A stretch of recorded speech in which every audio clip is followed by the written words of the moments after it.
Shalom Bapak Ibu Saudara, mari kita saksikan pengumuman kegiatan gereja. Ibadah Raya Umum masih akan dilaksanakan secara online. Informasi kompak, informasi rekening gereja, dan informasi jemaat yang berulang tahun bisa Bapak Ibu Saudara lihat di Warta Jemaat Digital. Pelayanan kepada jemaat tetap akan berjalan semaksimal mungkin. Nomor telepon Sekretariat Gereja ada di Warta Jemaat Digital. Ibadah perayaan Natal umum akan diadakan secara online pada tanggal 25 Desember jam 6 sore melalui channel YouTube GBI Shalom Denpasar.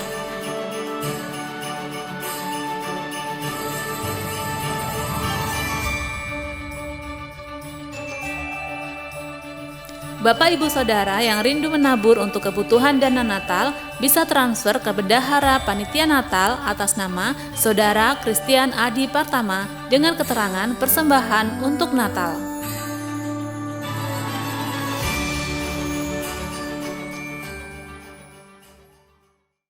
Demikian pengumuman gereja selama sepekan. Informasi selengkapnya bisa dibaca di Warta Jemaat Digital. Tuhan Yesus memberkati. Shalom jemaat yang dikasihi Tuhan. Hari ini harinya Tuhan. Mari kita bersukaria. Kita akan ibadah dan mari kita buka dalam doa. Terima kasih kepada Bapa penguasa alam semesta, pencipta langit dan bumi dan segala isinya, yang selalu memberikan kepada kami hari-hari yang baru. Setiap hari yang kami terima, kami syukuri dan kami percaya inilah hari yang luar biasa yang Tuhan berikan, supaya kami bersama-sama boleh berhimpun, berkumpul di keluarga masing-masing, di rumah masing-masing, dimanapun kami berada. Engkau hadir di tengah-tengah kami. Terima kasih, kami syukuri untuk kesempatan pelayanan hari ini, dan kami sangat percaya Tuhan memampukan kami, mengurapi kami, sehingga apa yang kami lakukan hari ini Tuhan berkenan. Kami mengucap syukur kepadamu dimanapun kami berada. Tuhan menyertai kami, Engkau memperlengkapi kami, dan Tuhan berkarya di tengah-tengah kami, di tengah-tengah ibadah ini dari awal sampai akhir. Mujizat Tuhan, kuasa Tuhan, kasih Tuhan yang besar dicurahkan kepada kami, sehingga kami menikmati ibadah ini untuk hidup kami sekarang maupun dalam kekekalan. Terima kasih, kami mengucap syukur kepadamu, dan kami berdoa meminta semua ini hanya kepada Tuhan Yesus Kristus, Juru Selamat dan Penolong kami. Haleluya, amin. Boleh kasih tepuk tangan yang paling meriah buat Tuhan Yesus, saudara. Tepuk tangan yang lebih meriah buat Raja di atas segala raja.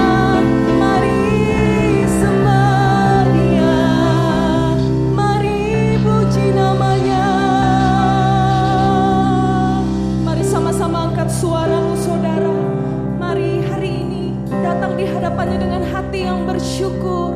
Mari bawa ucapan syukur kita, korban ucapan syukur kita hanya bagi nama Tuhan. Katakan terima kasih Tuhan,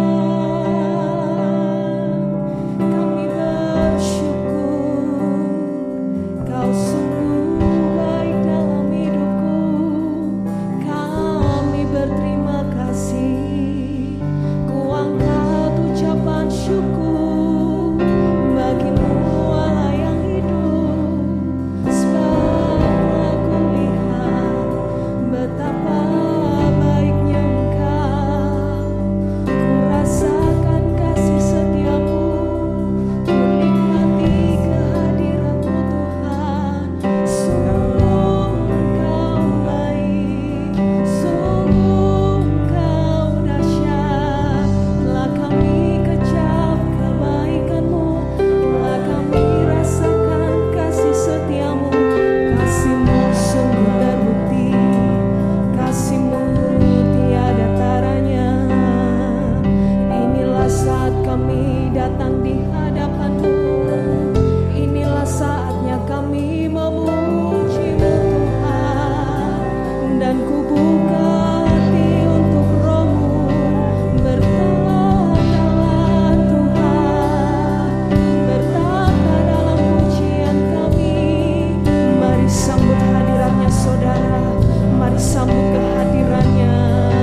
Oh, kami puja nama-Mu Tuhan,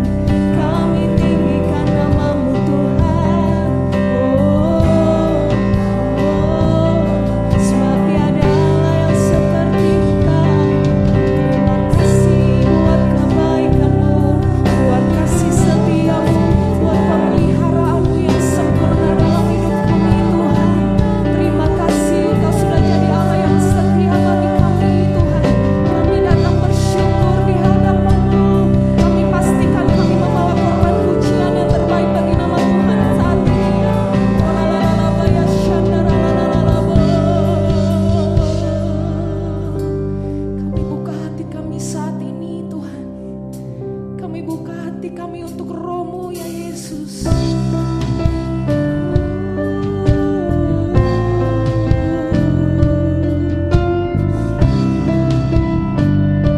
Sama-sama kita belajar pujian ini saudara.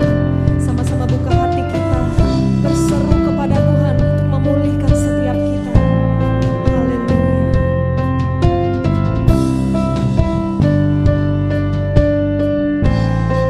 Katakan, pulihkan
bagaikan emas yang murni, bentuk hatiku selalu, bentuk hati kami selalu Tuhan, yang ku menjadi ciptaan baru dan bebas, bebas dari semua yang jahat. Yes Lord Jesus.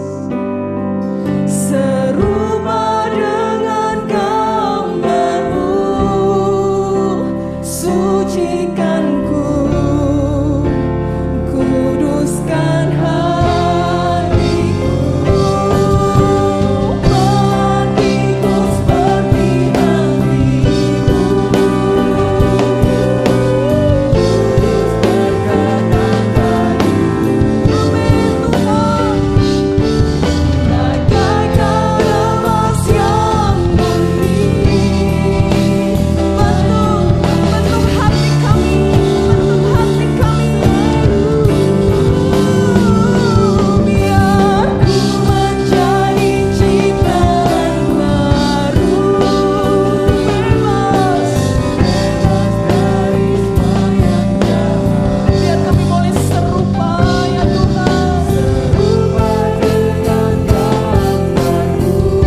sama-sama katakan, ku buka hati untuk Roh Tuhan.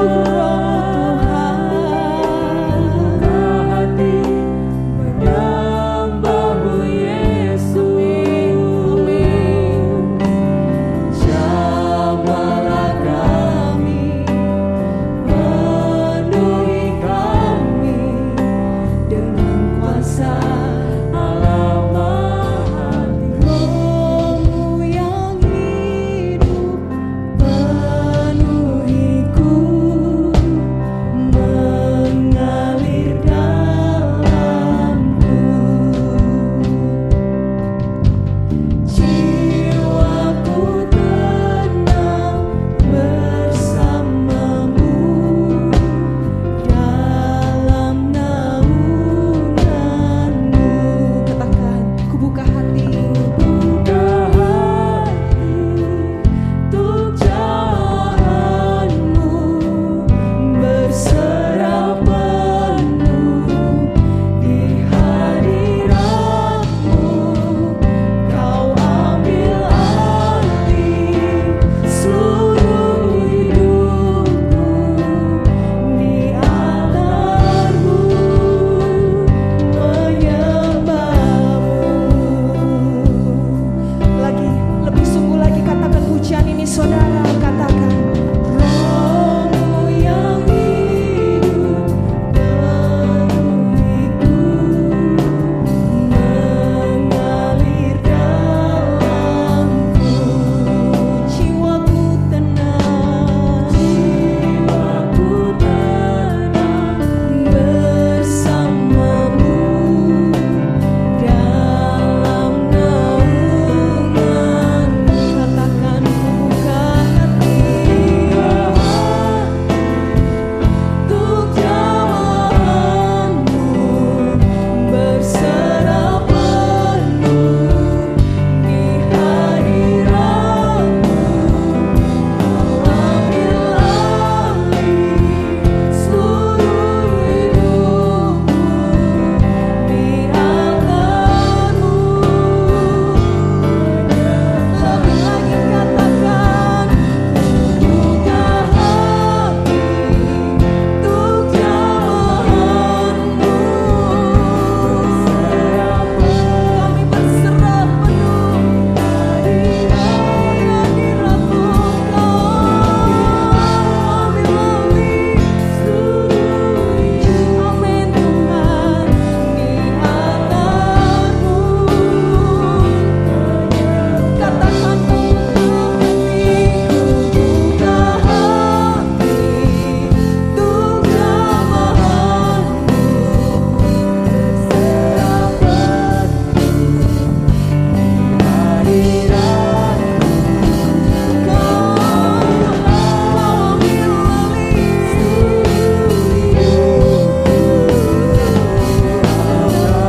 Lebih lagi, angkat hatimu, angkat suaramu, katakan, buka hati untuk jamahan-Mu. Amin, amin. Di hadirat-Mu, Kau seluruh hidupku, di altar-Mu menyembah-Mu, di altar-Mu menyembah-Mu, di altar-Mu.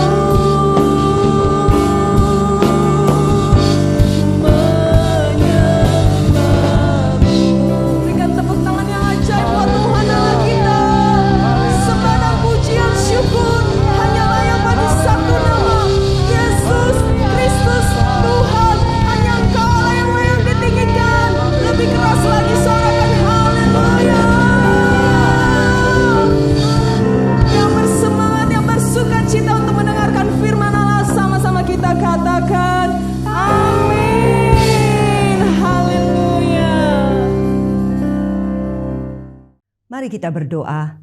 Bapa kami yang ada di dalam surga, saat ini Kami mau menambahkan iman percaya kami. Itu sebabnya kami mau masuk di dalam kebenaran firman Tuhan. Karena iman kami ditambahkan pada waktu kami mendengarkan firman Tuhan. Berikan kepada kami roh hikmat dan wahyu. Sehingga kami boleh mengerti akan firman-Mu. Dan menolong kami Tuhan. Agar supaya kami bukan saja menjadi pendengar-pendengar firman. Tetapi kami juga menjadi pelaku-pelaku dari setiap firman yang kami mendengar saat ini. Kami menyerahkan jam ini di dalam tangan dan kuat kuasa-Mu. Urapan Tuhan atas kami dan Engkau saja yang akan berkata-kata atas kami. Di dalam nama Tuhan Yesus Kristus kami berdoa dan kami mengucap syukur. Amin. Amin. Amin. Bapak Ibu yang terkasih, di dalam nama Tuhan, satu kali Tuhan bersama-sama dengan murid-muridnya. Atau kalau kita mau pakai mungkin begini saja. Tuhan bersama-sama dengan kita semua ya. Toh kita semua murid-murid juga kan. Yuk kita sama-sama dengan Tuhan. Dan satu kali Tuhan berbicara begini. Maukah kalian melakukan sesuatu untuk aku? Apa jawab Bapak Ibu Saudara semua? Apabila Tuhan berkata, maukah engkau melakukan sesuatu untuk aku? Saya percaya kita semua pasti akan menjawab, ya, saya mau. Nah, kemudian Tuhan mengatakan, ayo begini. Yuk sama-sama kita akan pergi ke satu tempat. Tetapi sebelum kita pergi, saya minta, saya mau. Nih Tuhan bicara ya. Saya mau tolong bawa batu buat saya. Tuhan tidak berbicara ataupun tidak memberikan spesifikasi batu yang seperti apa yang harus dibawa. Besaran batunya seberapa besar Tuhan juga tidak memberitahukan. Tuhan hanya mengatakan tolong bawa batu buat saya. Kira-kira waktu Tuhan bicara seperti ini, Bapak Ibu Saudara semua akan membawa batu yang besar atau yang kecil? Silahkan Bapak Ibu putuskan dan bawalah batu itu. Yuk kita berjalan bersama-sama dengan Tuhan. Setelah sampai tengah hari Tuhan mengatakan oke, ini sudah jam 1, ini waktunya kita makan. Yuk kita duduk kumpul dan kita akan makan. Dan waktu mau kumpul makan, murid-murid juga bingung. Kita semua juga bingung. Loh mau makan apa? Orang gak bawa bekal apapun. Dan Tuhan mengatakan, oh iya tadi kan saya suruh kalian untuk bawa batu ya. Please dikeluarkan batu-batu itu. Silahkan dikeluarkan. Pada waktu semua sudah mengeluarkan batu-batu itu dan dipegang. Begitu dan kemudian Tuhan berdoa mengucap syukur kepada Bapa di surga. Dan Bapak Ibu Saudara tahu apa yang terjadi. Batu-batu yang Bapak Ibu Saudara bawa berubah menjadi roti. Dan roti itulah yang menjadi jatah makan siang Bapak Ibu Saudara sekalian. Nah, dalam hal ini siapa yang paling menyesal? Betul sekali, yang menyesal adalah pasti mereka yang bawa batu yang kecil. Karena pada waktu mereka bawa batu yang kecil, sebesar itulah jatah makan siang mereka. Langsung masuk 1 kali telan, selesai sudah. Pasti mereka masih lapar. Kemudian Tuhan bilang oke, kita semua sudah selesai makan, yuk kita lanjutkan perjalanan kita. Dan pada waktu mau melanjutkan perjalanan, Tuhan sekali lagi mengatakan oke, maukah kalian lakukan sesuatu untuk saya? Dan kembali lagi semua mengatakan ya, mau. Dan kemudian Tuhan katakan oke, seperti tadi mari Bapak Ibu Saudara semua bawa batu ya, bawa batu lagi. Oke? Kira-kira kali ini Bapak Ibu Saudara akan bawa batu yang besar atau bawa batu yang kecil lagi seperti tadi mungkin? Silahkan dijawab dan silahkan putuskan sendiri. Yuk bawa batu itu bersama-sama, yuk kita jalan lagi dengan Tuhan. Sampai kira-kira jam 7 malam atau jam 6 mau jam 7, Tuhan bilang ini waktunya kita makan. Ayo kita makan yuk. Semua kumpul, keluarkan batu-batu. Puji Tuhan, haleluya. Hari ini ada cukup banyak, saat ini ada cukup banyak orang yang bawa batu yang besar. Karena tadi siang masih lapar, Karena yang dibawa batunya kecil. Sekarang bawa batunya besar. Pada waktu mereka bawa batu besar, mereka sudah siap. Dan mereka sudah mau tutup mata untuk menunggu Tuhan berdoa, mengucap syukur kepada Bapa di surga. Rupanya pada saat mereka mulai tutup mata dan mau berdoa, tiba-tiba Tuhan bilang, tunggu dulu. Kita jangan doa dulu. Tuhan bilang begitu. Semua langsung buka mata dan semua pikir kenapa nih? Ada apa nih? What's going on nih? Tuhan bilang, di sini kok ada lubang besar ya? Lah kalau sampai lubang ini tidak ditutup, bagaimana kalau ada orang lewat dan tidak lihat? Pasti dia akan terperosok masuk ke dalam lubang itu. Begini deh, tadi kan saya minta kalian semua bawa batu ya. Silahkan sekarang batu-batu yang semua kalian bawa, masukin semua ke dalam lubang ini. Jadi semua batu yang mereka bawa dimasukin semua ke lubang itu dan akhirnya lubang itu tertutup.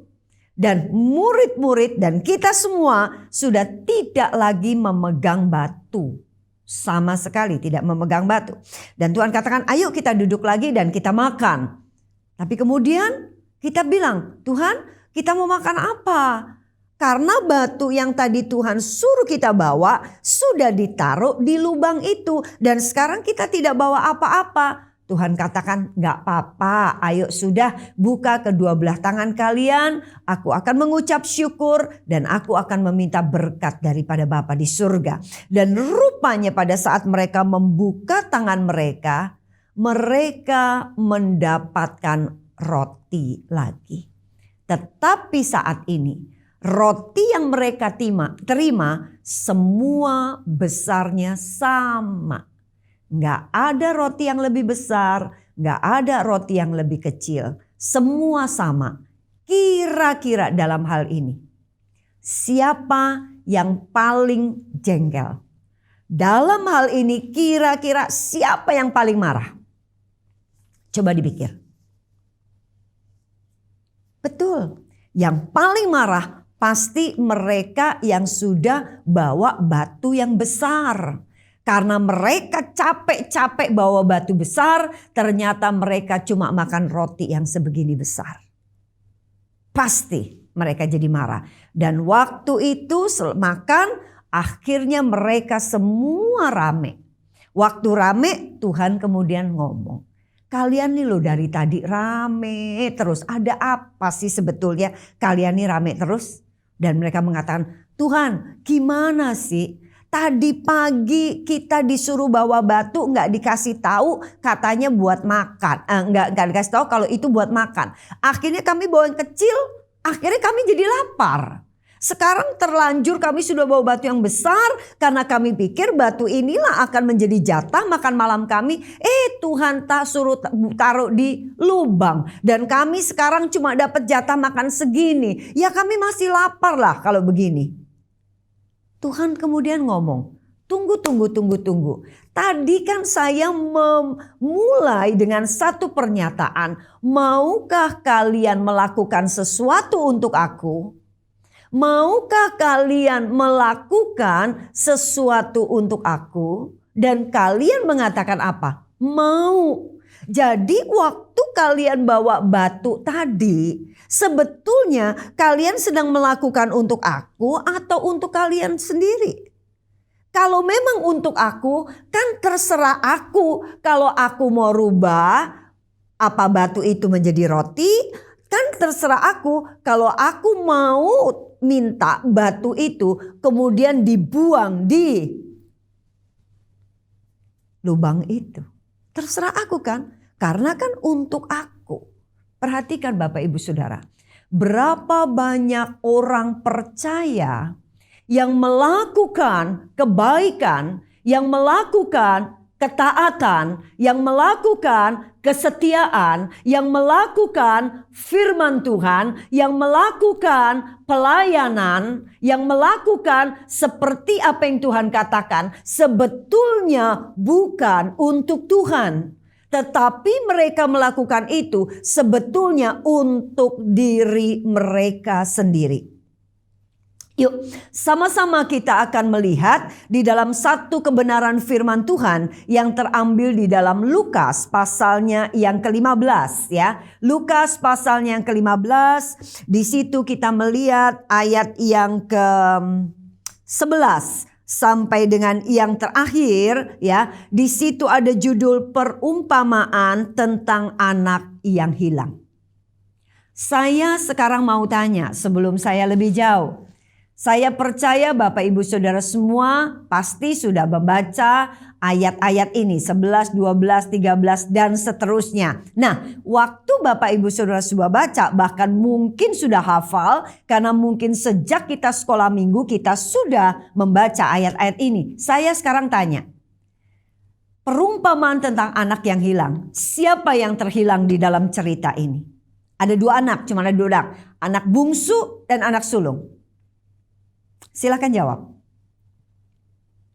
Kunci jawaban Bapak Ibu Saudara semua. Pegang. Yuk sekarang kita lihat.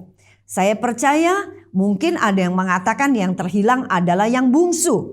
Kalau yang terhilang adalah yang bungsu, maka ayat 24 kalau kita membaca. Sebab anakku ini telah mati dan menjadi hidup kembali. Ia telah hilang dan didapat kembali. Maka mulailah mereka bersukaria. Mestinya kalau yang terhilang adalah anak yang bungsu. Maka ayat 24 titik di end tamat. Selesai. Perikop ini. Tetapi ternyata perikop perumpamaan tentang anak yang hilang tidak titik pada ayat 24. Ternyata masih ada ayat 25 sampai dengan ayatnya yang ke-32. Dan ayat 25 sampai 32 sedang berbicara mengenai kisah anak yang sulung sekarang. Yuk sekarang kita lihat. Ayat yang ke-25. Tetapi anaknya yang sulung berada di ladang dan ketika ia pulang dan dekat ke rumah, ia mendengar bunyi seruling dan nyanyian tari-tarian. Lalu ia memanggil salah seorang hamba dan bertanya kepadanya apa arti semuanya itu. 27. Jawab hamba itu, adikmu telah kembali dan ayahmu telah menyembelih anak lembu tambun karena ia mendapatnya kembali dengan sehat. Perhatikan. Anak yang bungsu sudah kembali. Jadi kalau kita mengatakan yang terhilang yang bungsu, salah. Karena yang bungsu sudah balik. Ceritanya belum tamat, anak yang bungsu sudah balik. Ayat 28. Maka marahlah anak sulung itu dan ia tidak mau masuk. Lalu ayahnya keluar dan berbicara dengan dia. Ayat 29. Tetapi ia menjawab ayahnya katanya, telah bertahun-tahun aku melayani Bapa dan belum pernah aku melanggar perintah Bapa. Tetapi kepadaku belum pernah Bapa memberikan seekor anak kambing untuk bersukacita dengan sahabat-sahabatku.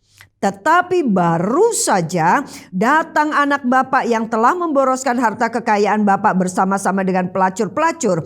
Maka bapak menyembelih anak lembu tambun itu untuk dia. Ayat 31. Kata ayahnya kepadanya, anakku, engkau selalu bersama-sama dengan aku dan segala kepunyaanku adalah kepunyaanmu. Jadi kita lihat di sini, pada waktu anak yang bungsu itu kembali, kemudian ayahnya bersukacita dan ayahnya mulai mengadakan pesta. Nah, pada waktu itu si sulung tidak ada. Karena si sulung memang bekerja, tetapi pada waktu sore hari seharusnya sulung itu kembali. Tetapi pada waktu itu bapaknya tidak melihat. Bapaknya mungkin menyuruh anak buahnya untuk mengatakan, coba cari tuan muda itu, tolong dicari.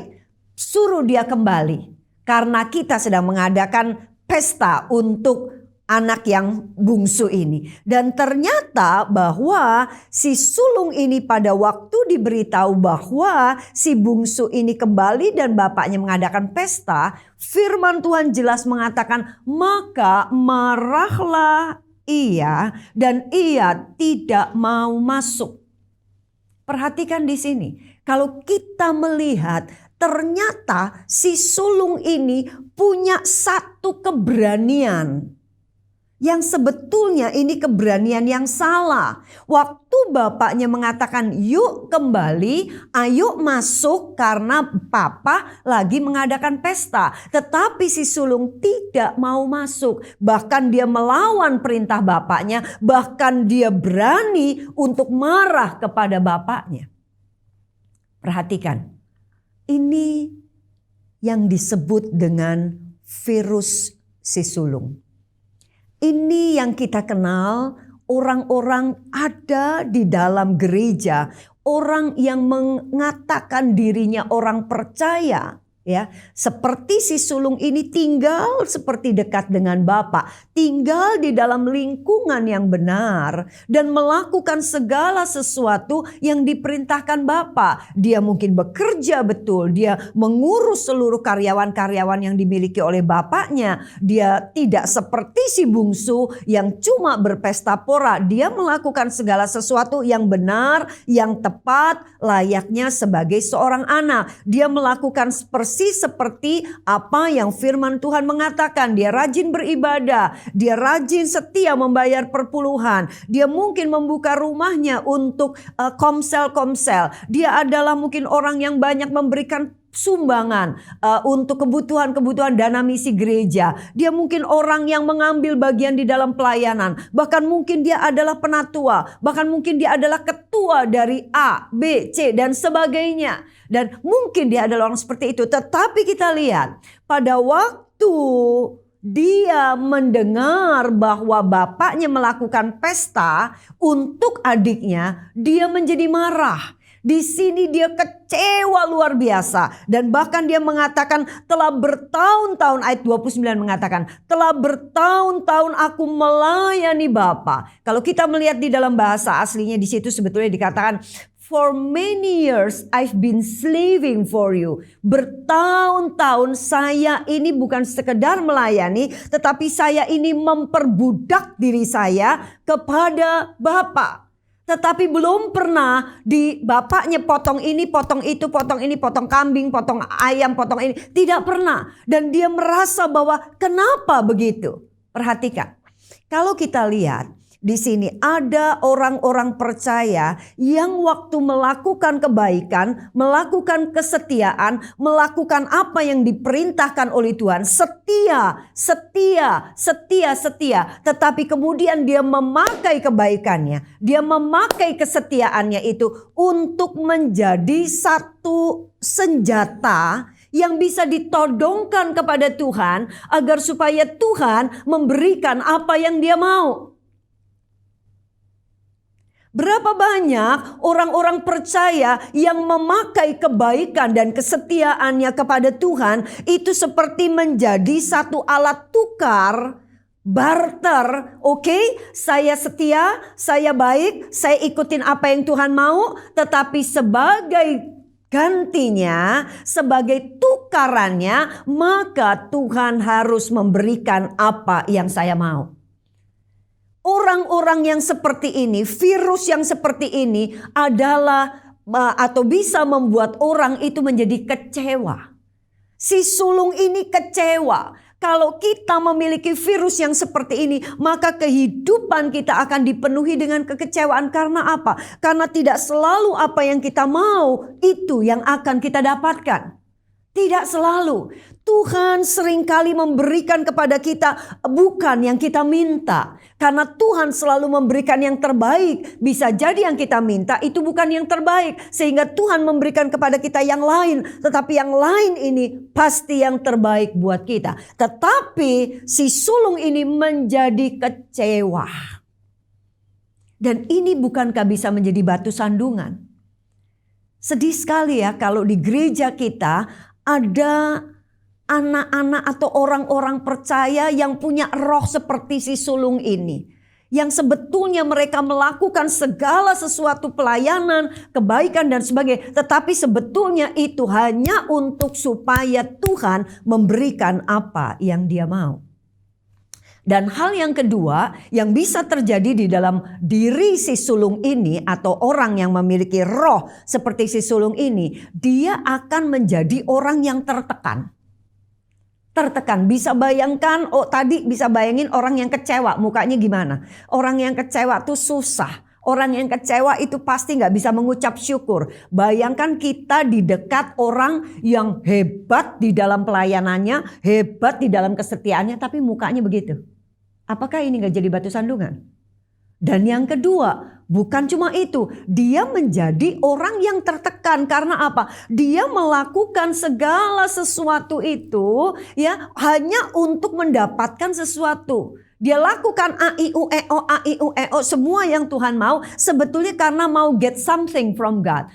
Karena dia mau dapatkan sesuatu seperti apa yang dia mau. Ada tekanan, saya harus beribadah. Kalau enggak beribadah nanti aku enggak bisa minta ini sama Tuhan. Oke, aku harus ambil bagian di dalam pelayanan. Karena kalau aku enggak ambil bagian di dalam pelayanan, maka nanti aku kalau minta ini Tuhan pasti enggak akan kasih.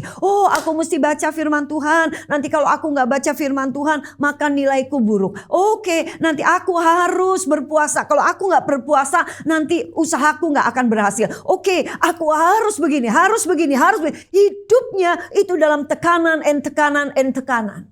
Orang yang seperti ini bagaimana? Padahal firman Tuhan mengatakan mengucap syukurlah di dalam segala hal. Tetapi dia melakukan segala sesuatu justru seperti ada kuk yang sekian ton yang ada di pundaknya waktu dia melakukan. Dia lakukan itu sebetulnya dengan lelahnya luar biasa. Ada satu tekanan yang besar.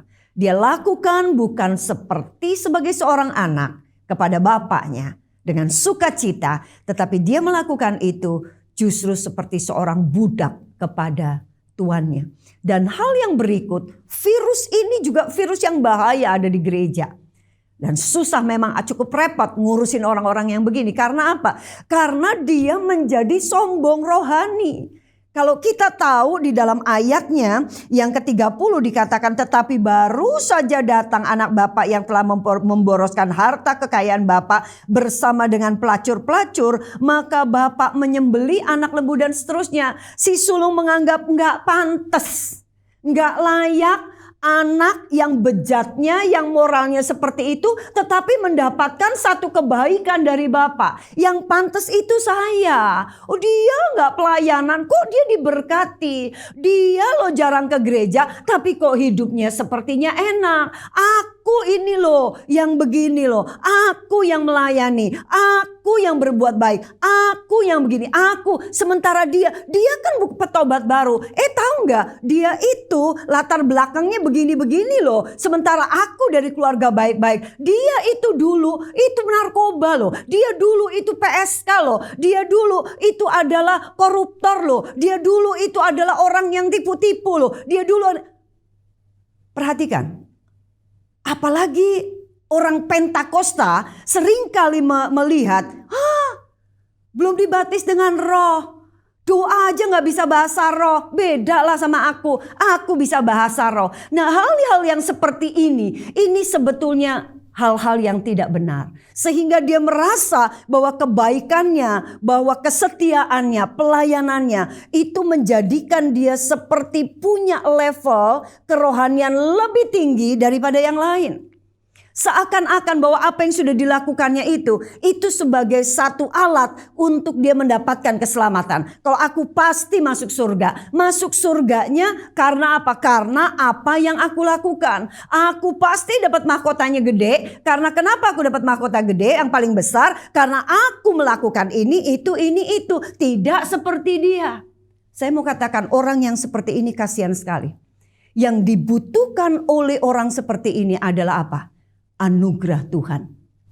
Kalau kita tahu bahwa sebetulnya si Bapak ini itu inti daripada Lukas 15, 11 dan seterusnya itu sebetulnya mengenai kasih Bapak. Perhatikan si bungsu ini pada waktu dia mau memutuskan untuk kembali. Dia masih jauh dari rumah. Pasti dia sudah berbeda dengan yang dulu. Dulu keluar rumah dia masih seger, masih oke, begitu ya. Badannya masih bagus, kemudian juga pakaiannya masih oke. Tapi pada waktu dia kembali, kita tahu pasti dia sudah kurus kering karena dia kekurangan makan. Dia mungkin bajunya juga sudah compang-camping, gak punya apa-apa. Tapi dari jauh pada waktu dia kembali, bapaknya berlari-lari dan mendapatkan dia. Ini menunjukkan kasih Bapa yang begitu besar, yang selalu mau tunggu. Perlu diingat mengenai kasih karunia, anugerah Tuhan yang diperlukan oleh roh yang memiliki roh si sulung ini. Kalau saya mau mengatakan begini, perbuatan baik itu bukanlah satu hasil, ya. Perbuatan baik itu adalah, perbuatan baik itu adalah hasil dari kasih karunia. Jadi jangan dibalik, perbuatan baik itu bukanlah satu mesin yang akan menghasilkan sesuatu. Si sulung ini memakai perbuatan baik itu sebagai satu mesin yang akan menghasilkan, Bapak mesti ikut apa kata aku. Perbuatan baik menjadi satu mesin yang menyatakan bahwa aku levelnya lebih tinggi dari yang lain. Perbuatan baik ini menjadi satu tolok ukur. Bukan begitu. Kita berbuat baik bukan untuk mendapatkan sesuatu. Ini yang bikin kita jadi kecewa. Ini yang bikin kita menjadi tertekan. Ini yang membuat kita jadi orang yang suka menghakimi dan merendahkan orang lain dan suka mengkritisi orang lain. Tetapi perbuatan baik itu seharusnya adalah produk dari kasih karunia yang Tuhan sediakan buat kita. Tuhan mau kita tidak menjadi seperti si bungsu. Si bungsu ini dia menikmati hidup, ya. Dia menikmati luar biasa dengan kekayaan yang Bapak berikan buat dia. Tetapi dia tidak mempermuliakan Tuhan. Tuhan juga gak mau kita seperti si sulung. Si sulung ini mempermuliakan Tuhan. Dia melakukan segala sesuatu seperti apa yang Tuhan katakan. Dari luar saja sebetulnya. Tetapi dia tidak menikmati karena dia tertekan di dalam sini. Tuhan mau kita menjadi orang-orang yang menikmati kehidupan ini. Menikmati kasih karunia Tuhan. Menikmati kasih anugerah Tuhan. Menikmati kebaikan Tuhan. Menikmati tangan Tuhan yang selalu terbuka buat kita. Menikmati apapun yang Tuhan sediakan buat kita. Tetapi di saat yang sama, mari kita menjadi orang-orang yang juga mempermuliakan Tuhan. Karena apa? Dia adalah Bapa kita yang telah terlebih dahulu memberikan segala sesuatu bagi kita. Bahkan anaknya yang tunggal telah dia berikan bagi kita. Mari kita bersama-sama akan tundukkan kepala dan kita akan meresponi firman Tuhan ini. Dan kiranya roh itu tidak ada pada kita. Tapi kita mau menjadi anak-anak seperti yang Bapa mau. Bapa kami yang ada di dalam surga, kami datang kepadamu Tuhan. Selidiki kami Tuhan. Selidiki kami. Apakah di dalam diri kami ada roh si bungsu yang hanya memanfaatkan kebaikan tetapi tidak mempermuliakan Bapa. Selidiki kami juga. Apakah di dalam diri kami ada roh si sulung di mana kami melakukan segala sesuatu seperti yang Bapak mau, tetapi hanya dari luar saja. Karena kami melakukan itu agar supaya kami dapat menyetir Bapak, agar supaya kami dapat menerima apapun yang kami mau dan Tuhan memberikan apapun yang kami mau. Tuhan ampuni kami jika ada roh itu di dalam diri kami. Ampuni kami jika kami melakukan segala sesuatu tidak dengan sukacita, tetapi justru dengan kuk yang tertekan. Tuhan ampuni kami apabila di dalam diri kami ada roh yang menghakimi orang yang lain dan membandingkan dengan orang lain. Padahal kasih karunia itu diberikan oleh Tuhan buat semua orang. Terima kasih Tuhan. Terima kasih. Hamba-Mu secara khusus berdoa untuk seluruh sidang jemaat-Mu di tempat ini agar supaya tidak ada roh si sulung itu. Kami berdoa di dalam nama Yesus. Tuhan hancurkan, Tuhan patahkan roh si sulung itu, juga roh si bungsu. Biar di dalam diri kami ada roh yang menikmati kasih karunia Tuhan. Ada roh yang mempermuliakan nama Tuhan. Di dalam nama Yesus kami berdoa dan kami mengucap syukur. Amin. Amin. Baik Bapak Ibu Saudara, kini saatnya kita akan memberi persembahan. Mari siapkan hati, saya akan pimpin dalam doa. Tuhan Yesus, terima kasih ya Bapa atas penyertaan-Mu kepada kami untuk melakukan ibadah kami pada hari ini. Biarlah saat ini kami akan memberikan persembahan, biarlah persembahan kami bisa indah dan harum hingga kepadamu ya Bapa. Berkati tangan-tangan yang memberi, baik dari pekerjaannya, keluarganya, dan semua yang dilakukannya. Tuhan, kami juga berdoa untuk jemaat GBI Shalom ya Bapa yang sedang mengikuti ibadah online dari rumah. Biarlah berkat-Mu terus bisa dirasakan. Biarlah jemaat GBI Shalom bisa semakin melekat kepadamu. Kami juga berdoa untuk Indonesia. Biarlah semakin hari Indonesia bisa semakin pulih. Dan juga biarlah apa yang dilakukan oleh pemerintah Indonesia bisa berkenan dan memuliakan nama-Mu. Terima kasih ya Bapa. Inilah doa kami hanya di dalam nama Tuhan Yesus Kristus. Amin. Bapak, Ibu, Saudara, jemaat yang dikasihi Tuhan, mari kita berdiri bersama-sama. Kita akan tutup ibadah hari ini dengan penuh ucapan syukur kepada Tuhan yang luar biasa. Tuhan Yesus yang sangat baik, yang sudah menolong kami, memimpin kami, bahkan hadir di tengah-tengah ibadah kami. Kami mengucap syukur kepadamu pada hari ini karena kami boleh menyelesaikan semua dan kami percaya kasih karunia Tuhan, penyertaan Tuhan atas kami berlaku sampai selama-lamanya. Bahkan setiap saat dalam kehidupan kami Engkau tetap hadir. Terima kasih untuk seluruh tim yang sudah melayani pada pagi hari ini. Kami percaya sesungguhnya jerih payah kami tidak pernah sia-sia, tetapi mendatangkan hal-hal yang luar biasa, baik dalam hidup kami sekarang ini maupun dalam kekekalan nanti. Terima kasih, kami juga bersyukur untuk jemaat yang berulang tahun sepanjang minggu ini. Ulang tahun pribadi dan ulang tahun pernikahan. Kami sangat percaya masing-masing pribadi diberkati dengan berkat yang khusus dari Tuhan. Kesehatan, kekuatan, dan rezeki hikmat semuanya dilimpahkan. Bahkan yang berumah tangga, yang berulang tahun pernikahan, kami percaya Tuhan sudah mempersatukan, Tuhan juga menyertai dan juga memimpin semuanya sampai kepada tujuan yang telah Tuhan tentukan. Terima kasih, kami mengucap syukur kepadamu karena olehnya ada keturunan, beranak cucu di tempat ini juga. Kami mengucap syukur untuk keluarga-keluarga yang sudah dibentuk,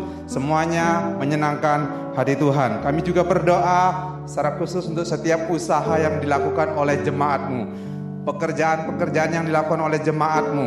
Kami percaya Tuhan juga memberkati. Burung-burung di udara Tuhan pelihara, bunga-bunga di padang Tuhan hiasi. Apalagi kami adalah umat pilihan Tuhan.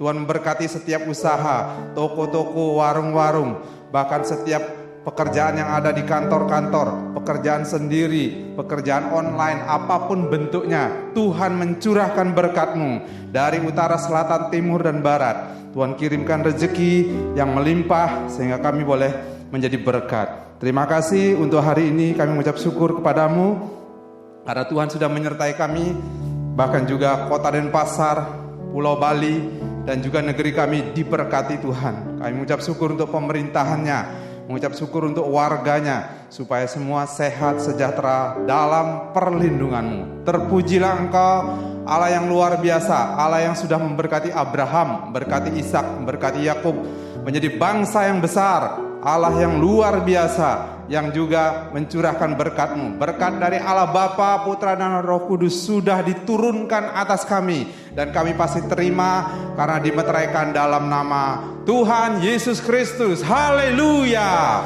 Amin.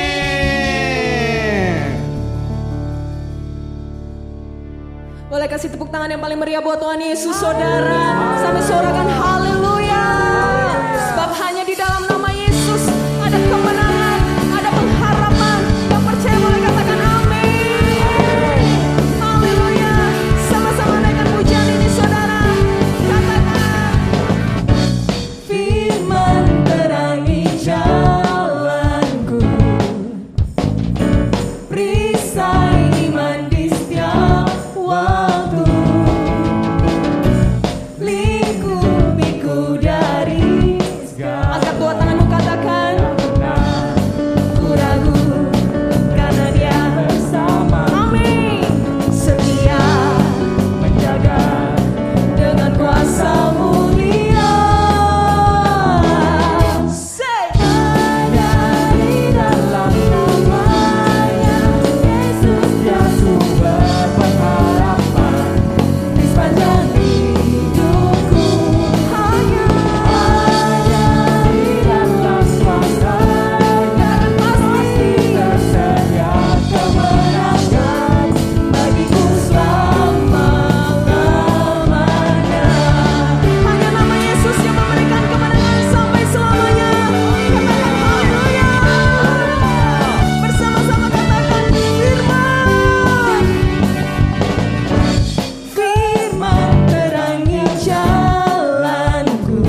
sumber pengharapan di sepanjang